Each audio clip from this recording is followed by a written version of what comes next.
Hello, this is Broyar, and welcome to a brand new Let's Play series for Age of Wonders 4.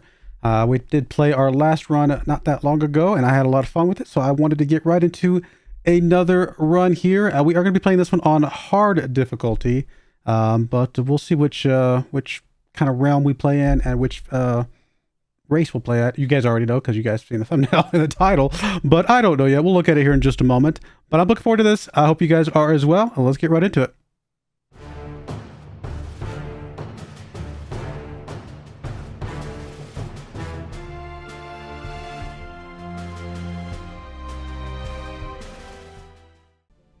All right, here we are in the game, ready to pick our realm and faction and kind of go from there.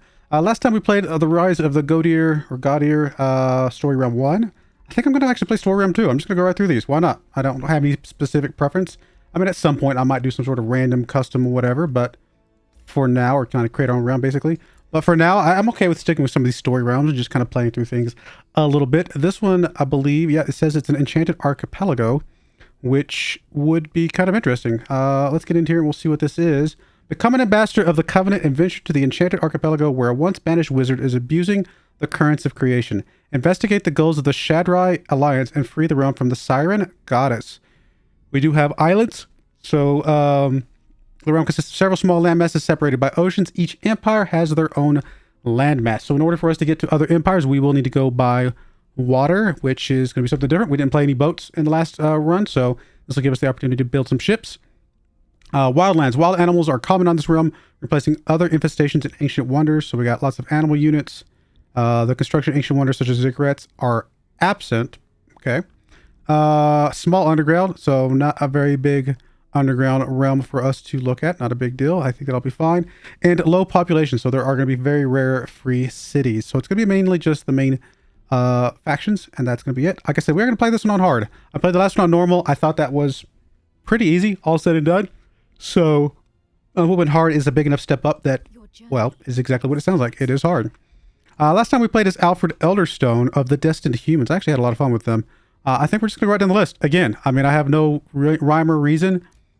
Just say what's next. So next will be the First Elves here, led by Zethel Silverleaf, I guess. These guys are primarily, they've got the Tome of the Beast, which is going to be lots of animal summoning, which is going to be interesting for a realm that has a lot of animals in the first place. They do have a couple other, what am I trying to say, affinities as well that we can see. Is that Order, I believe? And then, what is it? I don't know what that one is. They obviously race First Elves, so they do get Keen Sight, 20% accuracy on physical, ranged, and magic attacks. That's good. Arcane Focus, magic attacks deal plus 15% damage. They're also High Elves. So we're going to get a little bit extra knowledge. We get an extra city cap. That's pretty cool. And founding cities cost 25% less Imperium. Newly founded cities gain +1 population. Wow, that's actually really good. Capital starts with +1 population as a starting bonus. I'm kind of digging that. And then we've got a Staff of Spirit here, which is just a magic staff, which appears she's not what she's currently holding. She's got the orb thing here, but we'll have to take a look at that here in a bit. But yeah, I think this is going to be good. Let's go.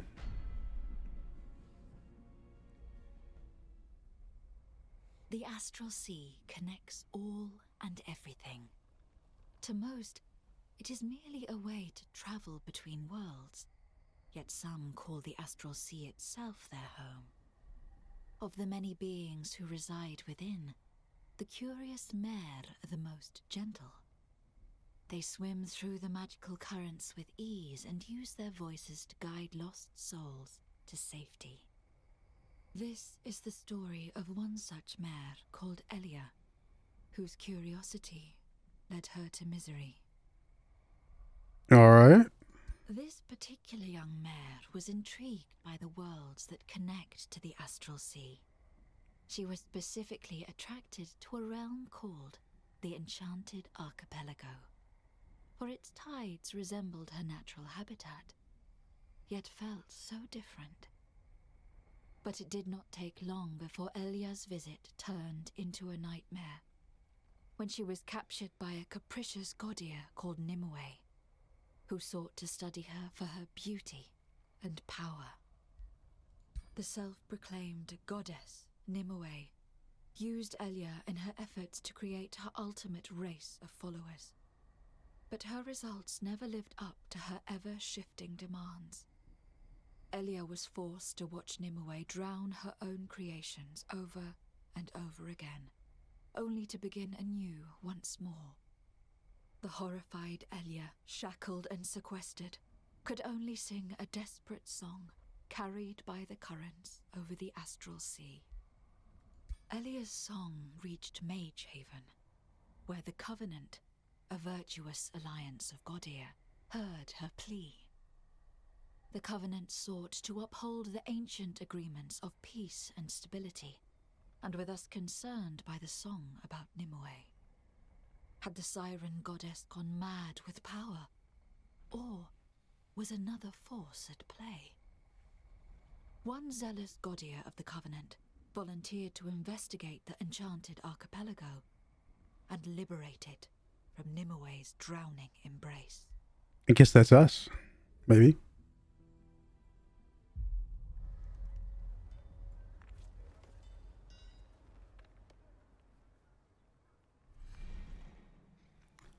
Zathil, Silverleaf. A new ruler emerges as exploits running and expand your domain. Prepare to face your rivals, blah, blah, blah. Good stuff. So again, we got the Tome of the Beast and everything else we've already looked at. And this is what? Order? Yep, Order and Astral. Okay, cool. Starting magic, we've got Awakened Inner Radiance. Friendly units in a 1-hex radius become awakened for 3 turns. Awakened is +4 spirit damage. Okay, good. We get Mark as Prey. Okay, becomes distracted. All attacks are flanking attacks. That's pretty cool. Suffers 3 standard defense. And then we get Animal Kinship. Makes the target race more bestial and connected to animals. When adjacent to a friendly animal or cavalry unit, they are granted plus 10% damage and plus 10% critical hit chance. That's pretty big too. So we're definitely going to want to weave in either animals or at least cavalry, one of the two, or both, into our forces to kind of give those adjacencies wherever we can. Very cool.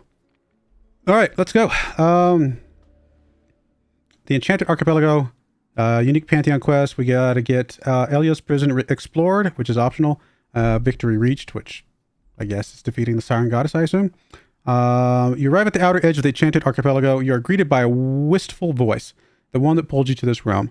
The voice sings of love turned to obsession, of a wrathful goddess and enthralled people, of a lake, a wellspring turned into a prison. She sings desperately for the arrival of a savior on this realm. Suddenly the voice is drowned out by cackling laughter before it falls silent, leaving nothing but the sound of the wind and the waves. The creature pleads with you to liberate her and the people of this realm from the wrath of the Siren Goddess. Cool.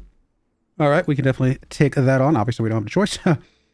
We already have something right next to some sort of border of somebody. I mean, I'm assuming that can't be a major civilization because there's major civilizations are all supposed to be on separate landmasses. The map is not huge, but should be big enough for us to do what we need to do on. And again, in theory, we're supposed to be on our own landmass, unless that was just flavor text and it doesn't actually mean what it sounds like it means. We do have a small creature cage here, a small cage with a trapped creature moving your army onto to allow the creature to join your ranks. Good stuff. We have something here. And of course, a couple little tiny military armies here. Is this our scout unit here? That is our light seeker scout unit, yes. So, first things first, I'm going to let you auto-explore. I think that is going to be fine. And then you just have 4 units. We do need to get a couple more units with you. I do think we are already strong enough to take on this group here, though. So we probably will just go right into this first battle. We have our main unit. We do have a Sun Priest support unit, which does have healing abilities, it looks like. Mending Awakening. We do have a Dawn Defender, which is a shield unit. And then we have an Archer. Range unit, Dusk Hunter. Cool. All right. Yeah, I don't think there's any reason not to just go right out in this battle. In fact, if we go in this battle now, the scout will technically join us. So I think that is actually okay. In fact, it's just going to be up against this Gore-Tusk Piglet and a basic Archer. So I don't think there's any reason not to just auto-combat this since it's a safe battle anyway. Now we didn't lose anything. Easy done. Good stuff. All right. We'll play the more difficult battles down the road. I'm not worried about these early ones. We do have for a production stash, so we definitely want to go pick that up when we can. We also have something here, a large cage, so we definitely want to go take that out as well. We'll probably pick up this small cage here to add to our forces, and then we'll swing back around, maybe take on this unit after that. All right, let's look at our main city here. Goodness, excuse me, sorry about that. I'm not really tired. I just, for some reason, suddenly just, same as usual, I just start yawning. It's got to be the lights or something, right? So, decent amount of income at the moment, although that will very quickly change, I'm sure. Again, here's where we can hold up to 4 cities with our extra city for this particular faction. Good stuff. And I do believe we're getting a little extra knowledge than you would normally start with, if I understand that correctly. I mean, we're going to pick up a unit here, and we're also going to pick up a unit here. So I don't know if I feel like in a huge hurry to add more units to our forces right now. And one of the reasons why I'm okay with avoiding that is because we get a little bit extra food if I don't do any drafting right this moment, which will help us grow a little bit. And of course, growing early on is very, very important. Now, we do have the extra population right off the get-go, so it means we can go ahead and set something up right away. I do like the fact that we got pastures here. We get just a little bit more food there. I'm actually thinking that's probably exactly what we should take, because the extra food just helps us grow. I mean, just First City just needs to grow as fast as possible. So I think we'll definitely take that right away. Looks like we got another thing up there, a mana stash. Good stuff. As far as buildings to build here, we're already boosted on the vendor, which would get us more gold income. There's nothing wrong with that. Storehouse, we need a forester. Definitely like to try to get the boost where possible, where it makes sense. So honestly, I don't see any reason why not to get the vendor. We're going to need the gold income at some point anyway. And again, it is already boosted. So we'll start with that. That feels pretty good. Let me take a look at my hero unit here real quick. And make sure we don't want to give her anything else. We don't have anything else we want to give her, right? She is a cavalry unit, which is good. I think I will keep her as that for now, especially since she gives a bonus to other units that she's adjacent to. I thought I said we got a staff.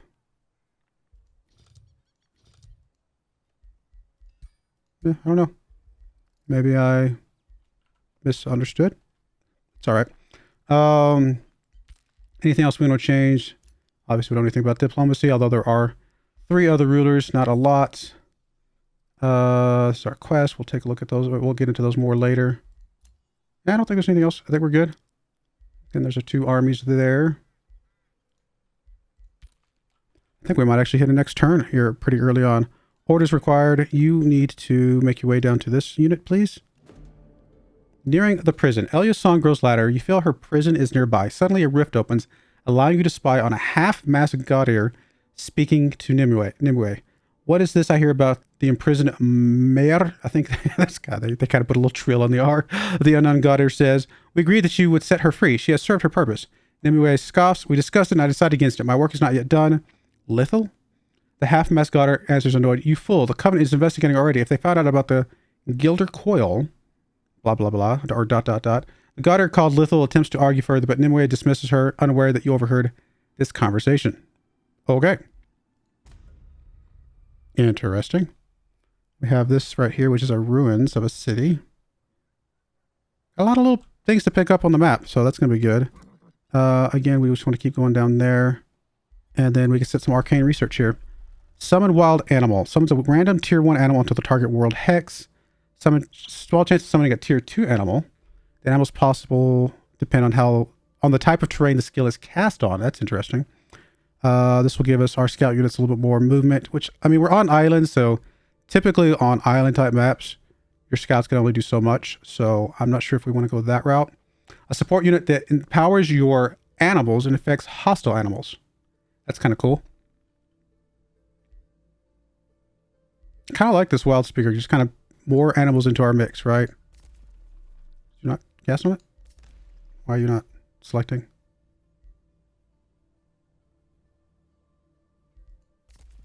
That was weird. I clicked it like 3 times. I think it's because the tooltip was pulled up and it was not clicking through for some weird, strange reason.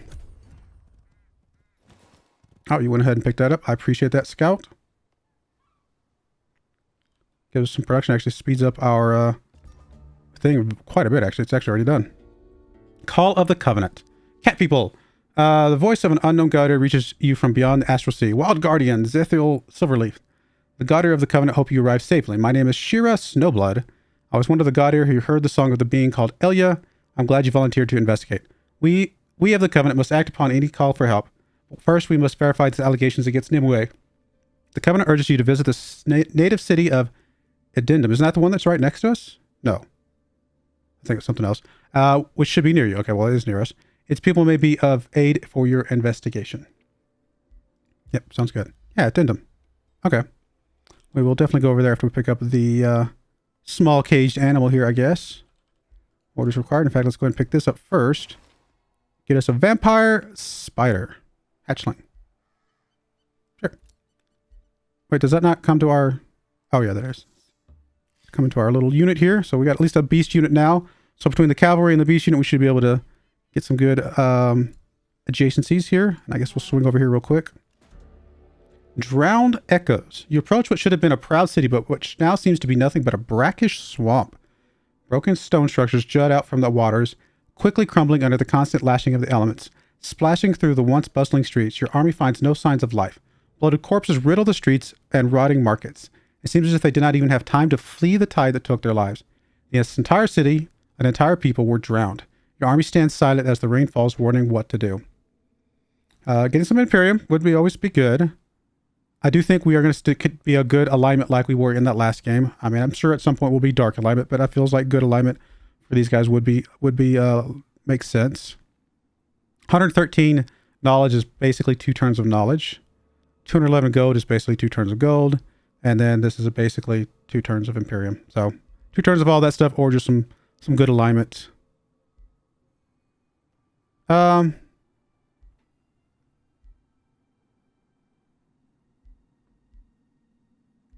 feel like one of these top 2 probably.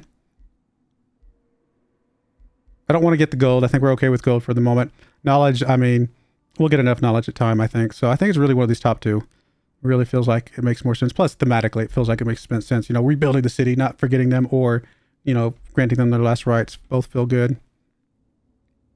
I think we're going to take the Imperium, because I think we want to build up a second city pretty quickly here. So we're going to grab the Imperium here. Call of the Covenant Aftermath. After reporting the state of the drowned city you encounter, the Covenant sends an answer. We are deeply saddened to hear about the fate of the city we asked you to visit. It seems the words of Elia are true and that the water wizard Nimue has drowned these people. This is worse than we thought. We urge you to approach Nimue with the utmost caution. The fate of this realm lies in your hands. For this, the Covenant has decided to lend its knowledge. Ask Wild Guardian. Oh, I'm sorry. I was not parsing that correctly. Ask, Wild Guardian Zethiel Silverleaf, and you shall receive. So that makes sense. Result, we get some knowledge instantly. That's good stuff. Grant me the knowledge to sail sea so I may traverse this realm of islands. Yeah, that probably makes a lot of sense. We did just grab some Imperium. I don't know that we need more Imperium right this sec. I do think we're going to need seafaring at some point. So this makes a lot of sense to go ahead and grab that.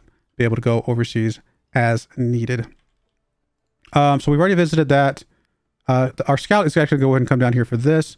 So we can take this force and actually start skirting up here to go after this little group and potentially pick us up another military unit. We did build the vendor here.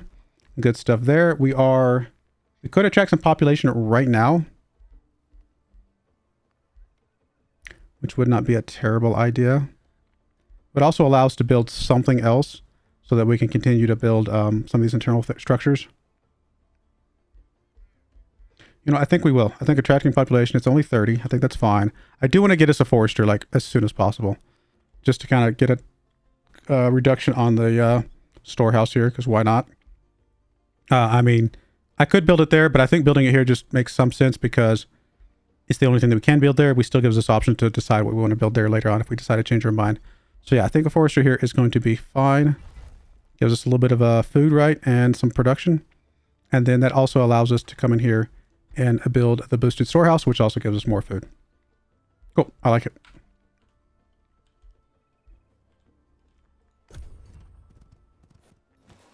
All right, there's a big chunk of food there. That's going to be helpful. Small monster den. So is this just a bad, like, group, I guess? Stranded Creations. Western Survivor met, Eastern Survivor met. Your light seekers report interesting sightings from beyond the horizon. One of them approaches you. My wild guardian, We have seen ships of unknown origin, my wild guardian. So I guess we are her wild guardian. Okay, whatever. We have seen ships of unknown origin on the western horizon and trodden underground passages in the east. It seems that some of Nimwe's creations have survived her wrath. Perhaps they can even be persuaded to join you on your quest to liberate the realm. Okay. With your permission, we shall set sail to find these people and their rulers.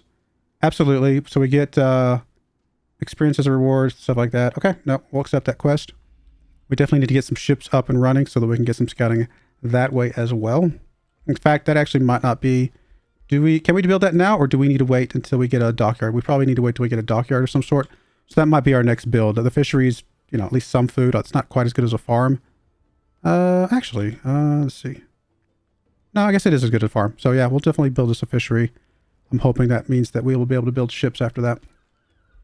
Again, I've not built ships yet, so maybe something new to learn.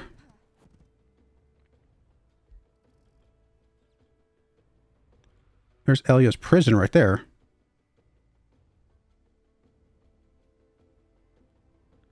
And this is something we can enter in with an army. Okay.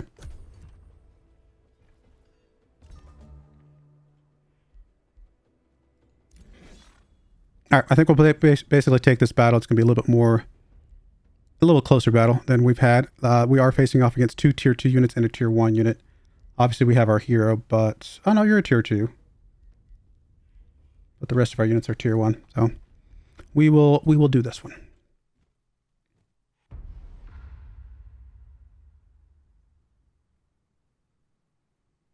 All right, as much as possible, what I want is... I want you to be the center of my force. Or my kind of line here. Let's see here. How do I want to do this? I'm going to move you as far as I can get you. And that'll help us position some of the others, I think. I want to put spiders kind of next to you. Probably leading in the front a little bit. I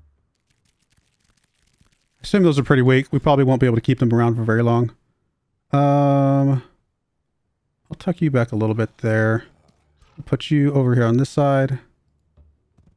And you go right about there. So that should give us beasts between each of our normal units, which means everybody should have the bonus. Right, let's go ahead and just do some defensiveness here.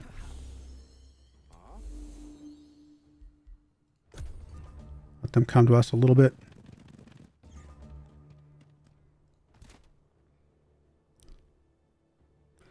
I'm going to move you up. I'm not going to attack. Move you up. Also not attack. You are a spear unit, so I do have to be very careful with that. Because obviously you will wreck my cavalry unit here.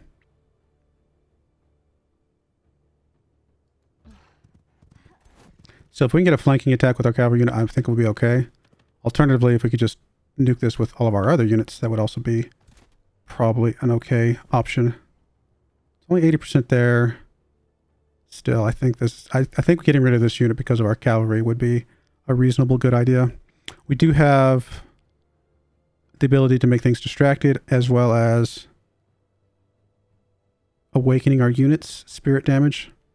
How many of our forces are doing spirit damage? Just you, right? So really not a helpful spell at this stage in the game because of that, I would say.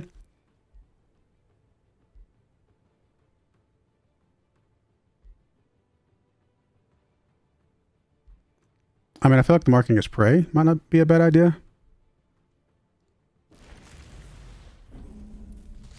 See what that does for us. They're flanked and distracted, so I'm going to try to do as much damage as we can to them with these other units.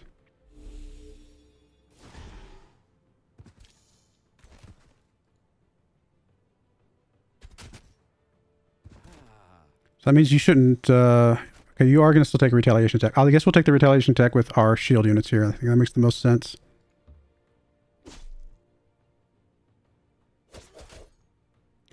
Spiders should be safe to attack now. They're bleeding now. That's good. Can we finish you off with our cavalry unit? Oh, you can't even attack. Why can't you attack?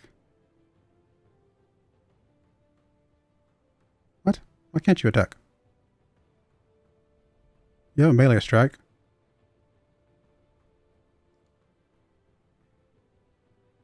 That's only going to take one movement. What am I missing? Huh. I actually don't know why we can't attack. Oh. I guess I had to actually select it. That's weird. Guess it didn't know that I was going to do a melee attack right away. I mean, I guess I could have kept you as a spellcaster and kept you back.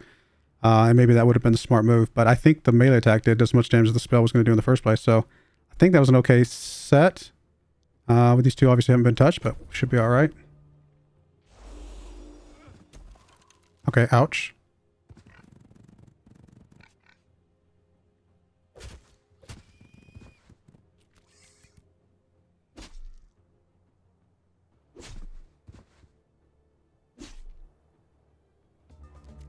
All right. We definitely should be able to knock these guys out very, very quickly here. 39 damage. Okay, yeah, that's a lot of damage. Can we kill you with just you? Yeah, your damage is not going to be that high on anything else anyway. So if we can just finish you off here, I think that will be fine. Or we could save you up for a heal. That is an option.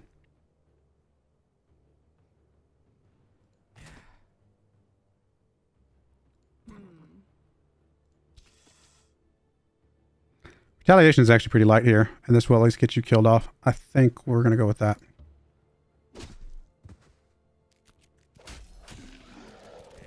Okay. That way we can save up for the heal here in a minute. Actually, you apparently get a little bit of a heal from that. That's pretty cool. Oh, it's because you're vampires, right? You're vampire hatchlings. Let's see. Can I click on you? I'm kind of curious now. Yeah, heals 5 temporary hit points on hit. Nice. That is convenient. All right, so we're going to move up here and we're going to tackle these guys.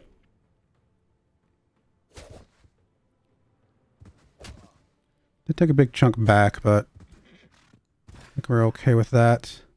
30 damage here is pretty huge. It's only 70%. Will we get more? We will get more if we move up. Plus, we'll be next. Well, we're already next to cavalry, so we're not going to gain much. Oh, we lost some damage there, though. I should take that into account. Still, 100% chance to do 20 or 70% chance to do what? What was it, 27 or something like that? Probably still okay to move up, just to make sure we get this guarantee hit here. But I got to remember that for the future. We could just kill you outright with magic bolts from where we're at. Which, honestly, I think is the right move.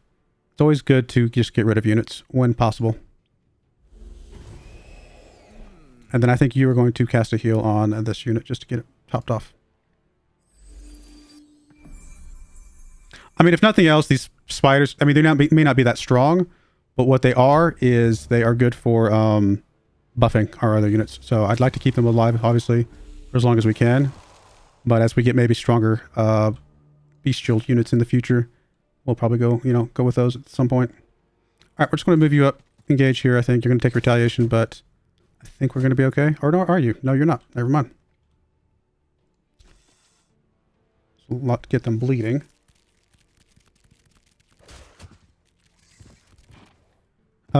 Archer's not a very good shot here at all.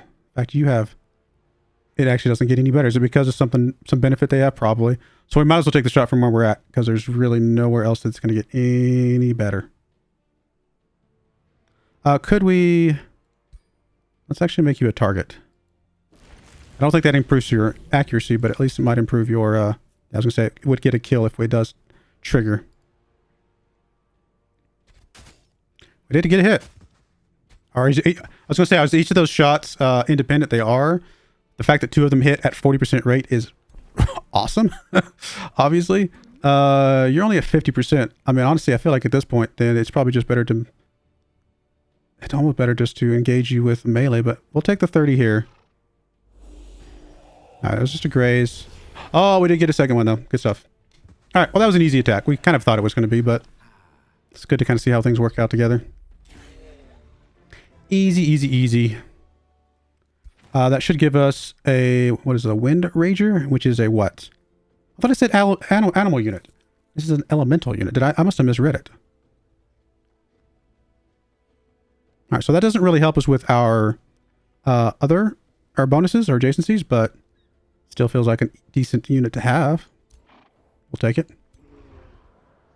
It does fill out our army for the moment. Again, this may not be the best armor we could have. We might move some stuff around later, but it's a good start. I do want to get you guys healed up, so we're just going to tuck you back inside. We'll call that wait 1 turn. We do have the wild speaker now. Dormant enchantment. I do like enchantments. Although we apparently don't have any of the units that are... We don't? Doesn't it usually tell us that we have units and we have range units? Oh, non-high units. Okay, fair enough. So this actually...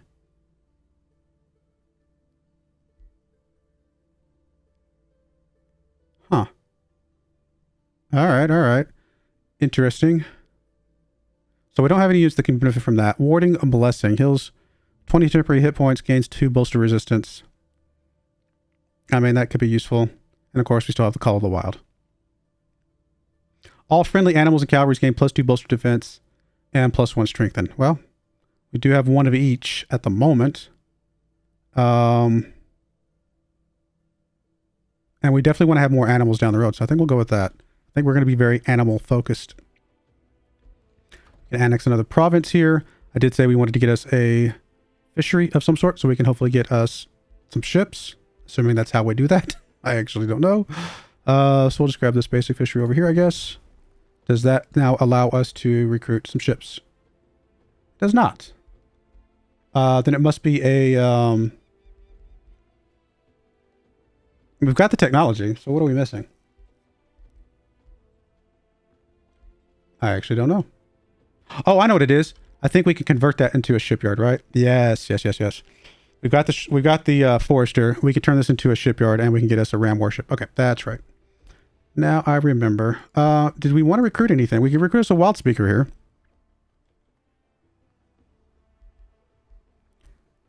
Which would get us another animal. Honestly, I might go ahead and recruit this. I was going to hold off, but I feel like one of these, just kind of get them out and about.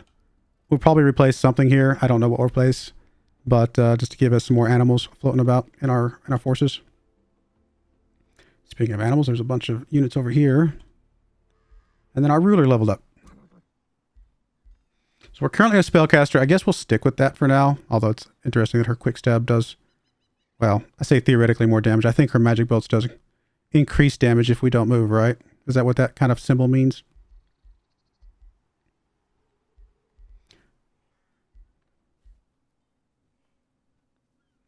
Magic attacks gain plus 80% damage until the end of the next turn. A lightning evoker. Resistance. I do like the idea of giving some of these like supporting kind of benefits to our hero unit here. I mean, getting just more experience is definitely nice.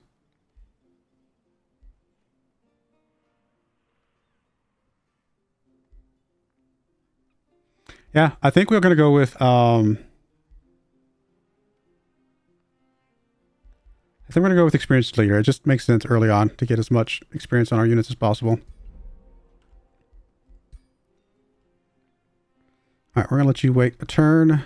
And we're actually going to put a cut in there. That's first episode. Not bad. We did a couple battles and got a couple of tiles on our first city here. So got a little bit further along than our first episode of the last series. So hopefully that's not too bad. Again, not a huge map, but we'll be able to get into it here pretty quickly. This island is looking a little bit bigger than I expected for something that's supposed to be one civilization per island, basically. But I guess we'll have room to put a couple more cities down, which we definitely want to do soonish. We are actually getting a pretty good amount of Imperium, so I probably should, as soon as this unit heals up, figure out where we want to put our second city. We might just come over here and put it right on top of here or on this side of things. We shall see. We also need to figure out what's going on with the monster den over here. But without further ado, let's go ahead and call that there, and we will... I'm looking forward to this series, honestly. I think this is going to be a lot of fun. Harder difficulty. Definitely going to be, a little bit of a step up. We'll see how that plays out, and go from there. But I do appreciate you guys watching. May God bless you, and I hope you join me again next time. Thank you, and goodbye. I wanted to give a special shout out to the following channel members. Thank you so much for supporting the channel.